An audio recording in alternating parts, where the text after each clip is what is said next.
बिस्मिल्लाहिर्रहमानिर्रहीम। खातिन हज़रात, मैं हूँ अख्तर अब्बास और आप सबको रमज़ान की भी बहुत मुबारक और ज़िंदगी में अल्लाह ताला की इन नेमतों की भी बहुत मुबारक जो उसने आपको अच्छी उम्र की सूरत में और सुकून की सूरत में अता की हैं। हमारे घर में रात जगराता रहा क्योंकि कल हमारी बेगम ने मुझे और मेरे बच्चों को धमकी दी कि रमज़ान में अगर किसी ने अतगरल देखने की कोशिश की या नाम भी लिया तो मुझसे बुरा कोई नहीं। और सब बच्चों ने फिर मुतालबा किया कि अगर कल नहीं तो आज हमको इजाज़त दीजिए। तो रात पहली दफ़ा मेरे बच्चे में हर सुबह 6 बजे तक नमाज़ फ़जर पढ़ने के बाद वो सोए और मैं जल्दी सो गया रात। और उन्होंने बताया कि उन्होंने कोई 60 तक किस्तें उसकी देख ली। अच्छा, ये जो जुनून है किसी चीज़ को पसंद करने का या किसी में इन्वॉल्व होने का, ये बहुत अरसा याद रहता है। रमज़ान में बहुत सी चीज़ें बदल जाती हैं, मेरा मामूल भी बदल जाता है। आज से इंशाल्लाह जो मेरा ऑफ़िस है और जो मेरे बाकी स्टाफ के लोग हैं वो भी तरावी के बाद आया करेंगे और सुबह सहरी तक हम काम करेंगे। इसी दौरान रिकॉर्डिंग होगी, इसी दौरान एडिटिंग होगी और इसी दौरान अपलोडिंग होगी। ये मैंने कई साल पहले जब ये मामूल इख्तियार किया तो मुझे लगा ज़िंदगी बहुत कंफर्टेबल हो गई। दिन में चूँकि रोज़ा होता है तो आपके होंठ पपड़ियाँ जम जाती हैं, बोला नहीं जाता और ज़ाहिर है शाम तक आपकी एनर्जी का लेवल भी गिर जाता है। पर उस वक्त आपको दो चीज़ों का एहसास होता है। थोड़ा आप नेक अंदर से रूह हो तो आप सोचते हैं मैंने अल्लाह के लिए किया हुआ, वरना अगर सिर्फ आपने रोज़ा ही रखा हुआ है और आप अंदर से बदले हुए नहीं हैं तो फिर थकावट का और बुरा हाल होता है। मैंने ऐसे लोग भी बहुत से देखे, ख़ुद मुझ पर भी ये वक्त रहा कि इफ्तारी के बाद अल्लाह माफ़ करे उठने की सकत नहीं होती। अब पता नहीं आप इफ्तारी किस चीज़ से करते हैं। हम तो बचपन में, हमारा बचपन चिश्तियाँ गुजरा जो 132 सिख साल, तो वहाँ हमारे पास अपनी भैंस होती थी। तो हमेशा इफ्तारी में वालदा या तो सरदाई बनाती थी, यानी घोटता बादाम तो मैं घोटता था लेकिन दूध ज़ाहरा वो अपने घर का होता था, या फिर उसमें उस ज़माने में रूह-अफ़ज़ा वो आता था, वो डाला जाता था।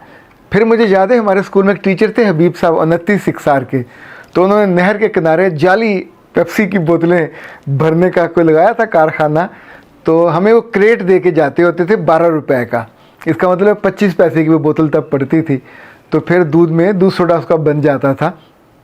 हमारे घर में आज भी रूह वगैरह नहीं डाला जाता, बनता है दूध और उसमें बहुत हुआ तो दूध सोडा बन जाएगा। और दूध के अलावा अगर पानी हो, जब कुछ और चीज़ हो तो ना मेरा मन होता है ना बच्चे तैयार होते हैं। यानी वो जो आपकी मोहब्बत या पसंद का एक बनता है अंदाज़ बचपन से, वो आखिर तक चलता रहता है। फ्रूट चाट हमारे यहाँ ज़रूर बनती है, पकौड़े लाजमी बनते हैं, चाहे बेगम जितनी मर्ज़ी थकी हुई हो तो वो 3-4 तरह के पकौड़े ज़रूर बनाती हैं। इसी तौर पे ये जो होते हैं रोल, इसके अंदर आलू शालू डाल के बड़ी मज़े की चीज़ें बनती हैं। पर उससे ये है कि रोज़े के बाद उठने वाली हालत नहीं रहती। और असल मकसद तो आपको अंदाज़ा है तकवा।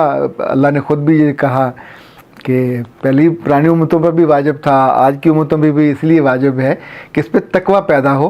पहले तो मुझे तकवे का मतलब नहीं समझ आता था, वो तो मैं बहुत शुक्रगुज़ार हूँ उमर का। उन्होंने किसी साहबी को बताया था कि तकवा ये कि जैसे तुम जाओ और रास्ते में कांटे वाली वो बेलें हों या कांटे वाली झाड़ियाँ हों तो अपने दामन को आप उससे बचाते हो, कपड़े समेट लेते हो। तो इसी तौर पे दुनिया में चलते हुए बुराइयों की झाड़ियों में से बंदा अपने आप को बचाता है, ये तकवा है। फिर थोड़े और बड़े हुए तो ये समझ आई कि इनफैक्ट रोज़ा तो अल्लाह ताला इनाम भी है, पर असल में तो ऐसे जो समझदार मालिक होता है वो अपने बंदों को नवाजने के साथ साथ थोड़ा टेस्ट भी करता है। लाइक 11 पिछले महीने जो गुज़रे होते हैं उसमें जो बंदे ने गुनाह, गलतियाँ, कोताहियाँ की होती हैं तो इन 30 दिनों में अल्लाह ताला वो धो देता है। और धोता तब है जब बंदा हाथ जोड़ता है, मांगता है, माफ़ी तलाफ़ी होती है कि सर पिछले माफ़ कर दें, अगले में नहीं करूँगा, तो पिछले माफ़ हो जाते हैं। अगले 11 माह की तैयारी हो जाती है वादे वईद की सूरत में कि सर मेहरबानी कीजिएगा। और चूँकि पहले 10 दिन, फिर दूसरे 10 दिन, फिर तीसरे 10 दिन कहीं आतिश दोज़ख से निजात है, कहीं अल्लाह की रहमत है। तो रब इंसेंटिव दे दे के बंदे को अपने करीब करता है ताकि इसको अल्लाह की आदत हो जाए या नशा हो जाए। अच्छा, जैसे खाने की आदत होती है, जैसे मेहमानदारी की आदत होती है, जैसे जब छोटे होते थे तो वालदा से हम फरमाइश करके चिश्तिया में जो हमारा घर था वो महल्ले का मुझे नाम भूल गया, वहाँ कुम्हारों की आवियाँ होती थी, वहाँ मस्जिद में हम बाकायदा ट्रे में खाना लेके जाते होते थे जो घर में ताज़ा बना होता था।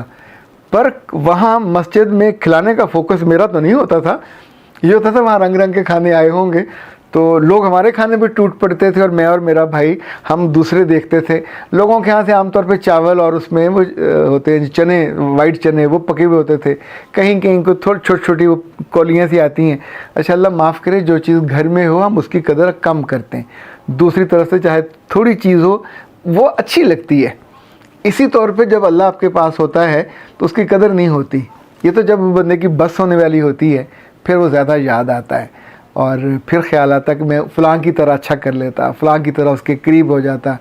मैंने ज़िंदगी में देखा है कि जो लोग सिर्फ़ मुश्किल में अल्लाह को याद करते हैं वो बड़े तंग होते हैं, क्योंकि जो ही उनकी ज़िंदगी में आसानी आती है तो फिर अल्लाह को उनसे याद ही नहीं किया जाता। सो ये प्यारी जो ज़ात है इसको दोनों मौसमों में याद करना चाहिए। ये अल्लाह के रसूल ने दुआ भी बताई कि अल्लाह तू मुझे ऐसा प्यारा हो जा जैसे ठंडा पानी। ये ऐसी लज्जत वाली दुआ है, आप सोचिए, विजुलाइज़ करें तो आपको मज़ा आता है। जब हम थे 7वीं 8वीं में तो हमारे स्कूल में कुआं होता था, बहुत ठंडा पानी। तो रमज़ान में ख़ास तौर पे दोपहर को हमारा नौकर होता था, मंजूर झल्ला उसका नाम होता, तो उसके साथ जाते। वो वहाँ से ठंडे डोल निकालता, बोके जिसे कहते हैं, वो हमारे ऊपर डलते तो चीखें निकलती थी। हमारी 1 या 2 भैंसें ज़रूर होती थी, तो स्कूल के बिल्कुल साथ ही सिक्सार की छोटी नहर थी। तो जब उसने जाना मंजूर ने, तो हमने फिर बेजी की मिन्नतें करनी के साथ जा लेने दें, नहर पे हम एक चुब्बी लगाएंगे। तो ख्वाहिश होती थी कि भैंस के ऊपर बैठ जाएं जब वो नहर में चलती थी। अच्छा, वो ठंडा पानी, उसकी लज्जत, उसकी वो जो तासीर है आज भी याद है। उससे शाम तक रोज़ा ठंडा हो जाता था।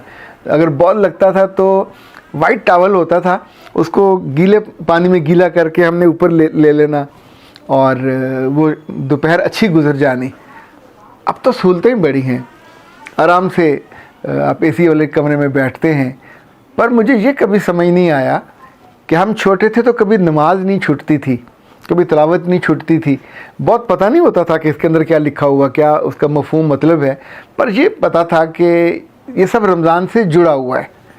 और जो साल के दौरान नया सूट कभी नहीं आता था, ना नया जूता आता था, पर ईद के मौके पे अब्बू ये ज़रूर बताते थे कि ये रोज़ों की खुशी में या उनकी तकमील की खुशी में जैसे रब इनाम करता है, तो जैसे वालिदैन भी तोहफ़ा देते हैं। जूता हमें कभी, ये बाटा वाटा तब होते भी नहीं थे, तो मेरा जूता तो हमेशा मोची से बनता था, खुस्सा कहते थे उसको। कभी कभी ऊपर तिल्ला का हल्का सा, और कभी सादा होता था। अंदर खाते अम्मा और अब्बा का ये प्लान होता था, इससे पाँव छोटे रहते हैं और अपने साइज़ में रहते हैं, बड़े बड़े हाथियों जैसे पैर नहीं बन जाते। पर ज़ाहिर वो खूबसूरत लगता था। जो शलवार कमीज़ जब पजामा पहना जाता तो उसके साथ वो सूट करता था। फिर इकट्ठे तैयार होके ईदगाह में जाना, रास्ते में जिस तौर पे ज़ोर से तकबीर पढ़ते जाना, वापसी में रास्ता बदल के आना।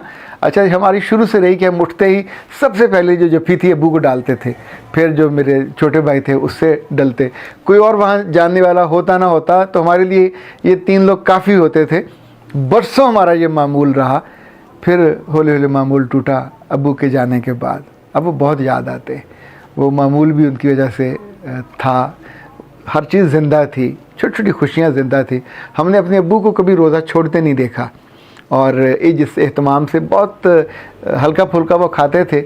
लेकिन जिस तरह वो तरावी, अच्छा मैं तरावी आमतौर पर पढ़ने से भागता था, और मैंने ढूंढनी कि कहीं 8 मिल जाए तो, लेकिन जहाँ 8 पढ़ने जाता था वहीं फंस जाता था, क्योंकि 8 वाले सूरतें पूरी पढ़ते हैं, लंबी करते हैं, और खड़े खड़े आपकी बस हो जाती है। फिर हौले हौले जब रग़बत आती है, फिर आपका अपना शौक़ बनता है। फिर आप रात के आखिरी पहर में सोने से पहले, फजर से पहले कुछ नफल पढ़ लेते हैं। ये जो महीना है, इसको किताबी बनाने की बजाय, या इसको सरकारी सा बनाने की बजाय, या इसको बोझ समझने की बजाय इसको जीना चाहिए। और मुझे लगता है हमें अपने बच्चों को, अब मैं अपनी बीवी का बहुत मशकूर हूँ कि वो मेरी बेटियों को दोनों सुबह उठते हैं और माँ का साथ देते हैं सहरी में भी। और अभी पिछला जो गुज़रा शबान, इन सब ने मुकाबले पे 15 रोज़े रखे। मुझे नहीं हिम्मत हो सकी, लेकिन इन्होंने रखे, और मैं इनकी खूब खिदमत खातर करता रहा। अंदर लालच यही था कि दुआएं तो मुझे देंगे ना, कि जो उनको ज़रा बकअप करता हूँ, उनके अच्छे खाने लेके आता हूँ। ये शानदार महीना है नेमतों वाला। मेरा रब इसको हमारी बख्त में करे, हमारे आने वाले बरसों में भी हमें ये देखना नसीब करे, और इसमें हमारी पिछली गलतियाँ कोताहियाँ जितनी उनको माफ़ कर दे, और हमारी आरजुओं को सुरखरुई बख्शे, इसको पसंद करे। इस पर कोई ज़ोर थोड़ी लगता है, थोड़ी सी मेहनत करके, थोड़ी सी मोहब्बत करके। तकवे का वैसे लफ्ज़ ढूंढने तो कुरान पाक में 14 या 15 दफ़ा शायद आया है, लेकिन गौर एक दफ़ा भी कर लिए जाए तो दिल अंदर से मोमन होता है। रमज़ान में जब लोग ज़्यादा नमाज़ें पढ़ते हैं, तरावी पढ़ते हैं, इस दफ़ा तो शायद ज़रा मुश्किल होगी, लेकिन मुझे हमेशा बहुत अच्छा लगता है और मैं उन सब के लिए आरज़ूमंद होता हूँ। मेरे मुँह से कभी ये जुमला नहीं निकलता कि ये सारे वो हैं जो रमज़ान में आ जाते हैं और आगे पीछे नहीं आते। जुग जुग आएँ, सद बिस्मिल्लाह आएँ, मेरे रब के मेहमान हैं। वो जब जब उनके दिल में डालेगा अपनी मोहब्बत, लोग आएंगे। जब आएँ तो फिर उनको नहीं रोकना चाहिए, फिर उनको ताने भी नहीं मारने चाहिए। ये छोटापन है। हम खुद भी उसी के मेहमान होते हैं, हम खुद भी उसके बंदे जब जब आएँ, पलट के आएँ तो उन्हें शाबाशी देनी चाहिए, खुशी का इजहार करना चाहिए। पर उससे पहले अपने बच्चों को थोड़ा थोड़ा इसकी रूह के साथ वाकिफ़ ज़रूर करना चाहिए। किताबें खोल के नहीं, दिल से, मोहब्बत से, आँखों से और थोड़े अमल के साथ। अख्तर अब्बास को इजाज़त दीजिए। अस्सलाम वालेकुम।